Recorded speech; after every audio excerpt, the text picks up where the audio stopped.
What's up, guys? Big Light here. I mentioned in my last video that I was gone for a little while, but I came back last week and started playing again, and one of my accounts I hit Grandmaster on, and the Grandmaster promotion game was kind of a banger, so I thought I would share it with you guys here. It's a little bit of a longer one, so I'm not going to do a lot of pausing and breaking down quite in as much detail as I do sometimes, but this is my Grandmaster promotion game, so coming into this game, I'm Diamond 1. I can see from my score that I'm a win away from promotion, right? If I win, I promote. If I lose, obviously, you go back down. This game, of course, is then going to be a mix of Diamond 1 and GM3 players. You can see we banned Storm because she's OP. We banned the Hulk. I have Captain America hovered, as usual. And we're getting into it. The team was not stoked about the Adam Warlock cover. I know Adam Warlock can be good, but I have to say most of the time when I've seen him, he's not been very good. So I think he's probably very difficult to play well, but if played well, he can be good. He's probably kind of like Cap in that way. Cap is also like, if you play him well, he's good. If you don't, he's a little bit of a liability. So it's probably something similar. The team wasn't super stoked about Adam Warlock, but they weren't being toxic about it. If you climb the ranks, you'll find that the higher rank you get, usually the less toxic players are. There's toxic players everywhere, but most of the time the general feel of lobbies is a little less toxic higher up than it is lower. But we played Cap.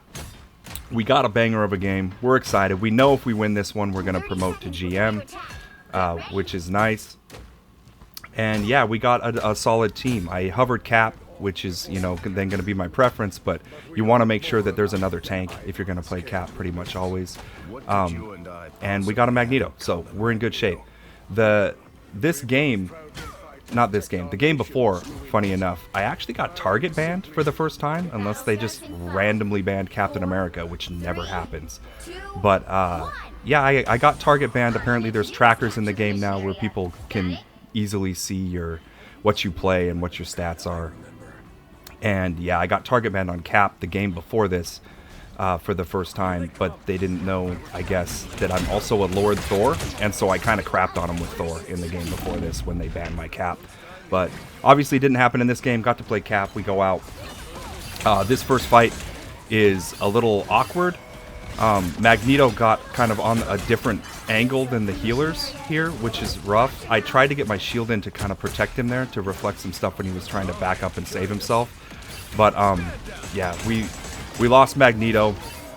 I was taking a lot of damage. The healers were playing very passive, and so I ended up needing to back up. I'm trying to keep some space as we're backing up so that the healers aren't kind of getting overwhelmed here. But yeah, this first fight is super awkward, and we do seem to be having a problem with, like, the overall total healing is a little low with Adam Warlock. That was unfortunately, Invisible Woman just blasted me off the edge there. So I went in, Invisible Woman saw me by the edge, and she knocked me off the cliff. That's unfortunate, but it happens. You die sometimes. Back to us rezzing, coming back to the fight. This first round, you can see, is rough. We're getting smoked out here. I'm trying to get pressure onto the supports, but it's tough because the team doesn't have a lot of pressure from the other side. So when you're playing a dive champion, you really want to be engaging and causing pressure when your team has them, like, engaged on the other side of the fight, so that it's not so easy for them to kind of turn on you and stop you. And that's how you get, like, the strong pressure on the other team. So we see Scarlet Witch there. The shield, you can block that with Cap's shield. So that's what I was doing there, is you just hold up the shield and face her. It'll knock your shield, it'll kill the shield completely, but it will stop it from killing you. So you can do that. I'm going to pop ult. Again, try to get some pressure. I'm trying to get my ult onto Psylocke there to keep her alive as well. And I believe we get the Invisible Woman here. Yeah, we do. So we kept Psylocke alive with the ult, pressured the Invisible Woman, got her. We get Moon Knight right after he ults there. I don't remember if we get the Scarlet Witch here. I think we don't, actually. But yeah, we're not able to take the point here, if I recall correctly. So we just end up getting absolutely blasted this first round, 100% to 0. Yeah, so the team, again, it wasn't a toxic team. It was just, okay, what do we need to change to do better? Like, how are we going to change to have a chance to win? And this after that first round, this is one of those games where, like, when you know you're going to promote and then you see a first round like that, you're just like, oh my god, like the matchmaking just killed me again, right? The matchmaking just gave me the auto loss, and now it's gonna put me on the losing streak, right? Like, that's the kind of things that you're thinking. You're like, god damn, man, all I needed to do was win this one game, and it gave me this. But what happened was, one of our DPSers was struggling. Love Struck there, she was struggling a little bit on DPS. She said, I'll switch to support, go ahead and go DPS. And so one of our supports went to DPS. She went to support. We swapped off the Adam Warlock. We have a Luna and a Cloak and Dagger now.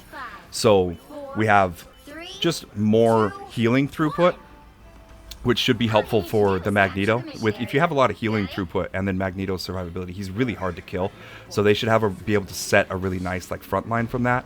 And then my thoughts are, hopefully that produces a little bit better, a little bit clearer kind of like battle lines, like a little bit clearer fight setup for me to get into like the back end of it and cause some trouble. So here, they all went left when they saw me over there, and I saw Moon Knight up here kind of isolated by himself, and so I went up there to kill him, and then I came back to get on the supports and put pressure there and try to kind of slow down their healing and that kind of thing like normal. But when you see DPSers up there kind of isolated like that, Cap is really good at fighting them. You see I got the Invisible Woman there, now I'm on Cloak.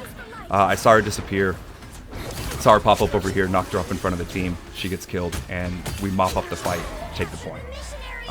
When you see the isolated DPSers on the side and stuff, Cap is really good at kind of pushing them off of those off angles or off of those like really nice high spots and stuff like that. That was just a terrible play by the Moon Knight. He came out here and staggered himself. That was terrible. But Cap can fight anybody. There's a couple people like Magic, it's really hard to fight.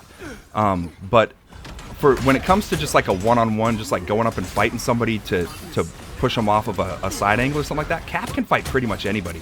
So you can go up there and fight those kind of isolated people, because a lot of times their supports won't have a good eye on them because they're off on this like weird side angle and stuff. So you can go up there and fight anybody with Cap and push them off, stuff like that, which is why I went up after the Moon Knight in that first fight. That one, you saw me block the Scarlet Witch ult again, and that time I tried to get in front of teammates and block it for multiple, because if I'm kind of in the line of sight and it hits me first, I can block it not only for myself but for teammates as well. So and then, you know, we got a kill on a support there, but the team lost that fight, so now we're just waiting. And Magneto's a little slow, so we're just waiting as a team. I'm letting him shoot at me and stuff, but we're just waiting for Magneto to catch up, and then see he's here and we go in. And I've got him looking at me. I've been enough of a problem in the backline that they want to look at me, and I'm just kind of drawing everyone's fire, and you'll see on the other side my team gets to push up without getting shot at because everybody's looking at me, right? And now I go in when the team engages. I get a support, I get the other support, and now that means damage for the other team is permanent, so we're probably going to win this fight, right? Unfortunately for Namor, his ult ended up being useless because I killed both supports before it landed, but his ult was really good. He put it in a good spot.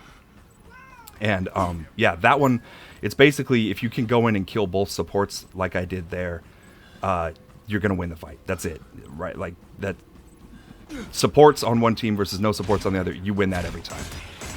So we got that, and part of it was the way I was kind of jumping around and stuff so that they were looking at me and the team got to move up. The supports used a couple cooldowns and they didn't have all their stuff to defend themselves when I actually went in for real. So that's the kind of like games you're playing with them.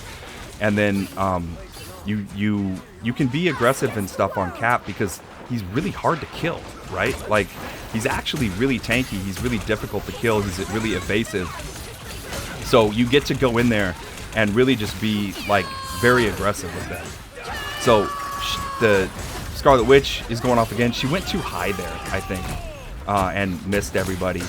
But I popped ult to get that onto the team. Again, always trying to get it onto the team. Got the Invisible Woman, got the Moon Knight. Somebody else got Cloak. And, yeah, then come up here and make sure Strange gets finished off. And we win the round. So we lost the first round 100-0. I think we won that one 100-0. I don't think they ever capped it. Oh, maybe they did that one time when we had to back up. When we wiped and waited for Magneto. So they might have got a few points.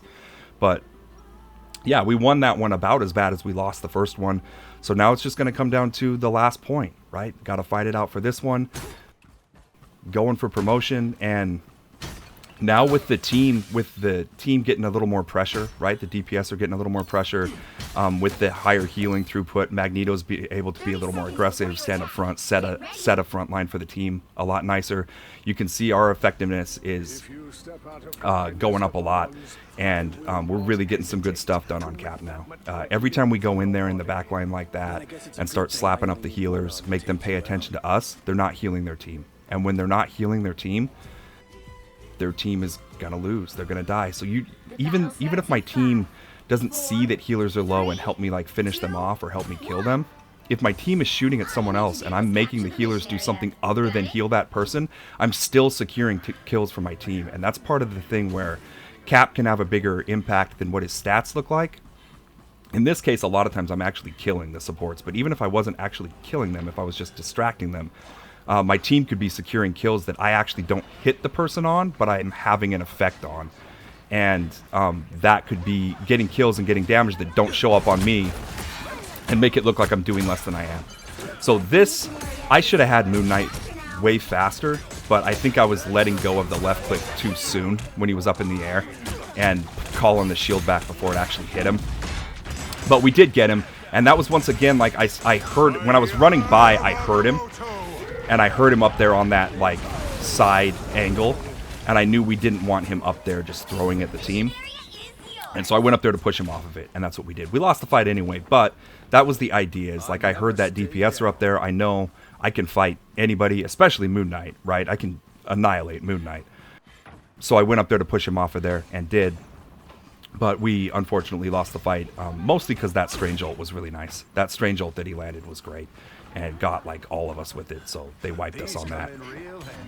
But I'm up here again, and now Moon Knight knows that I'll come up here after him, and Scarlet Witch is up here too now, and everybody's shooting at me, which again means my team gets to push onto the point with impunity, right? Like nobody's even, both of their DPSers are looking at me, and so my team gets to just push up.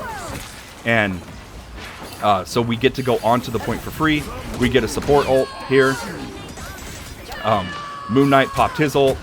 And now I'm back on Invisible Woman. I have my ult here, and I don't want to give them the point for free because they have like half of it already, so I don't want us to just leave. And so I'm going to pop my ult and then try to hit teammates with it. So I went back there to get it on them, and then just try to use my ult so that we don't ever have to leave the point. And I'm going to do something similar later too, where I pop my ult because I just don't want us to have to give up the point. So here, I'm back here with both supports, right? Letting the team mop up the fight. And then they're going to come up here and try to stagger the supports after, right? So when we get low, back up, get healed, and then just keep pushing people back, right? And that their whole team is there, so I don't get crazy, right? I don't dive the whole team by myself, but I'm giving them things to think about. Falling down a hole because again I'm as always an old washed up gamer with limited mechanical skill. But here I'm gonna go around the back because as they're pushing in they're gonna have to fight with my team, and I want to come around in the back and slap up all these squishies back here. So I'm back here causing problems. Penny ults, Namor ults. We have a lot of stuff going on, but we're giving them something to think about other than just that front to back fight with my team. I wanted to block that, but I couldn't, and so he got Luna with it.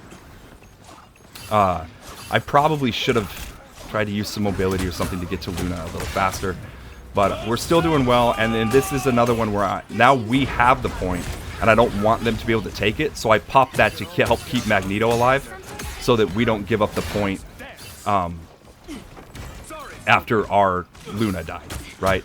And then I come up here. The reason I'm so aggressive here is because it's really useful to stagger people out. So go ahead and be aggressive and push hard when some of their team is dead and kind of coming back and get that last person.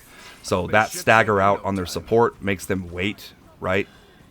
And then in here, as I'm running through, I heard Strange say that he was opening a portal. So I told my team they're going to portal into the point, back up and watch the point. This is, again, use your mic. Okay, if you're playing Vanguard, use your mic, and then it's just fight. Just go in here and fight. I tried to get over here and get some shield up because I saw Luna was low. We got some shield in the way, and Luna died anyway. But we helped keep Penny alive. And then we're on the 2 tanks here, and that's it. We wiped them out in that fight, and we won. It's that simple. We just basically kept pressure on the back line all the time. We used Cap to push DPS off of those like side angles and those high points, because that gives our team a big advantage, right? Moon Knight does way more damage if you can just stand up there and be left alone and throw his little ninja stars from the top. So that kind of thing. And then yeah, making supports not heal, that's really tough for their team. And we got MVP for all the final hits they were doing, and because we died less than everybody else as well. So as always, we're playing our life, right? And yeah, securing kills, making sure there's lots of pressure, regular old Cap stuff. But yeah, that game was kind of a banger. That got us our promotion to GM, which was awesome. And it just highlights how Cap can be played at really any level, right? Cap can be played at any level as long as the team makeup is at least decent for him. You don't need a perfect team comp, but you do need certain things. You need another tank. You need healers that can help keep that one tank alive to set a front line, that kind of thing. So you have a little bit of requirements as far as team comp for Cap, but for the most part, if you get some basic stuff in line, you can play Cap into anything. I even play him. I know most dive characters don't want to play against Namor and stuff like that. I play him into Namor and fight against Namor. No problem for the most part. Sometimes it's a little rough, but for the most part, it's not a problem because the shield and the reflecting projectiles is so good. You can play him into almost anything. Honestly, one of the most difficult ones is Loki because the runes. You can kill the runes, but every time he does it, the supports basically stand in it and they're immune to death or pressure, right? They can just ignore you. So, yeah, in any case, that was our promotion game to GM. We MVP'd it, which is always fun. And just had a nice impact of forcing the backline, forcing DPSers to do something else. So go out there. If you're a Cap main, enjoy it. Have a good time. Get those wins. Make people recognize the strength of Cap. Take it easy, guys.